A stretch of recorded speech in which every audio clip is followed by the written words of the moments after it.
അനുദിനം യേശുവിനോടൊപ്പം. യോഹന്നാൻ എഴുതിയ സുവിശേഷം 1-ാം അധ്യായം 29-ാം വാക്യം. പിറ്റെന്നാൾ യേശു തൻ്റെ അടുക്കൽ വരുന്നത് അവൻ കണ്ടിട്ട്, ഇതാ ലോകത്തിൻ്റെ പാപം ചുമക്കുന്ന ദൈവത്തിൻ്റെ കുഞ്ഞാട്. അനുദിനം യേശുവിനോടൊപ്പം നാം വസിക്കുമ്പോൾ മനസ്സിലാക്കേണ്ട ഒരു കാര്യമാണ്, ലോകത്തിൻ്റെ പാപം ചുമക്കുന്ന ദൈവത്തിൻ്റെ കുഞ്ഞാടാണ് കർത്താവായ യേശു എന്നത്. യോഹന്നാൻ സ്നാപകൻ കർത്താവായ യേശുവിനെ കണ്ടപ്പോൾ ജനങ്ങളോട് പറഞ്ഞ ഏറ്റവും മഹത്തരമായ വാക്യമാണ് നാം ഇന്ന് ധ്യാനിക്കുന്നത്. ഈ ഒരു വചനത്തിൽ തന്നെ സുവിശേഷത്തിൻ്റെ സാരം അടങ്ങിയിരിക്കുന്നു.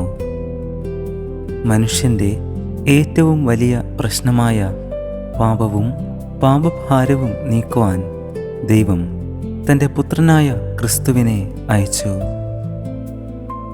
ഒന്നാമതായി ഈ വചനം നമ്മെ പഠിപ്പിക്കുന്നത്, കർത്താവായ യേശു ദൈവത്തിൻ്റെ കുഞ്ഞാടാണ്. പഴയ നിയമത്തിൽ ഓരോ വർഷവും ജനങ്ങളുടെ പാപപരിഹാരത്തിനായി കുറ്റമറ്റ കുഞ്ഞാടുകളെ യാഗമായി അർപ്പിക്കുമായിരുന്നു.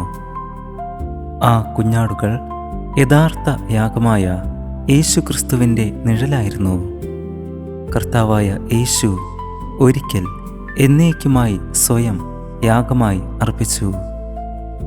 എബ്രായർ 10-ാം അധ്യായം 10-ാം വാക്യം. ആ ഇഷ്ടത്തിൽ നാം യേശുക്രിസ്തു ഒരിക്കലായി കഴിച്ച ശരീരയാഗത്താൽ വിശുദ്ധീകരിക്കപ്പെട്ടിരിക്കുന്നു എന്ന് നമുക്ക് കാണാം. രണ്ടാമതായി ഈ വചനം നമ്മെ പഠിപ്പിക്കുന്നത്, കർത്താവായ യേശു ലോകത്തിൻ്റെ സർവ്വ പാപവും ചുമന്നു. യേശു തൻ്റെ സ്വന്തം പാപത്തിനല്ല, നമ്മുടെ പാപത്തിന് വേണ്ടിയാണ് ക്രൂശിൽ മരിച്ചത്. യെശയ്യാവ് 53-ാം അധ്യായം 5-6 വാക്യങ്ങൾ നാം നോക്കുമ്പോൾ, നമ്മുടെ അതിക്രമങ്ങൾ നിമിത്തം അവൻ മുറിവേറ്റു, നമ്മുടെ എല്ലാവരുടെയും അകൃത്യം യഹോവ അവൻ്റെ മേൽ ചുമത്തി എന്ന് നമുക്ക് കർത്താവായ യേശുവിനെ കുറിച്ചുള്ള പ്രവചനം കാണുവാൻ സാധിക്കും. ക്രൂശിൽ ക്രിസ്തു നമ്മുടെ ശിക്ഷ ഏറ്റെടുത്തു. നാം അർഹിച്ച ശിക്ഷ ക്രിസ്തു സ്വയം വഹിച്ചു. അങ്ങനെ കർത്താവായ യേശുവിൽ വിശ്വസിക്കുന്നവർക്കാണ് പാപമോചനവും നിത്യജീവനും ലഭിക്കുന്നത്. ക്രിസ്തു എന്ന നിർദോഷവും നിഷ്കളങ്കവുമായ കുഞ്ഞാടിൻ്റെ വിലയേറിയ രക്തം കൊണ്ടത്രേ നമ്മെ വീണ്ടെടുത്തിരിക്കുന്നത് എന്ന് 1 പത്രോസ് 1-ാം അധ്യായം 19-ാം വാക്യത്തിൽ നമുക്ക് കാണുവാൻ സാധിക്കും. തൻ്റെ ഏകജാതനായ പുത്രനിൽ വിശ്വസിക്കുന്ന ഏവനും നശിച്ചു പോകാതെ നിത്യജീവൻ പ്രാപിക്കേണ്ടതിന് ദൈവം യേശുവിനെ നൽകുവാൻ തക്കവണ്ണം ലോകത്തെ അത്രയധികം സ്നേഹിച്ചു. അതുകൊണ്ട് നമ്മുടെ പാപങ്ങൾ ഏറ്റുപറഞ്ഞ് കർത്താവായ യേശുവിനെ രക്ഷകനായി സ്വീകരിച്ച് കർത്താവിനെ അനുസരിച്ച് വിശുദ്ധ ജീവിതം നയിക്കുക എന്നതാണ് ദൈവം നമ്മെക്കുറിച്ച് ആഗ്രഹിക്കുന്നത്. നമ്മുടെ ഹൃദയം കർത്താവായ യേശുവിന് സമർപ്പിക്കാം. ലോകത്തിൻ്റെ പാപം ചുമക്കുന്ന ദൈവത്തിൻ്റെ കുഞ്ഞാടായ കർത്താവായ യേശുവിനോടൊപ്പം അനുദിനം വസിക്കാൻ ദൈവം നമ്മെ ഓരോരുത്തരെയും സഹായിക്കട്ടെ.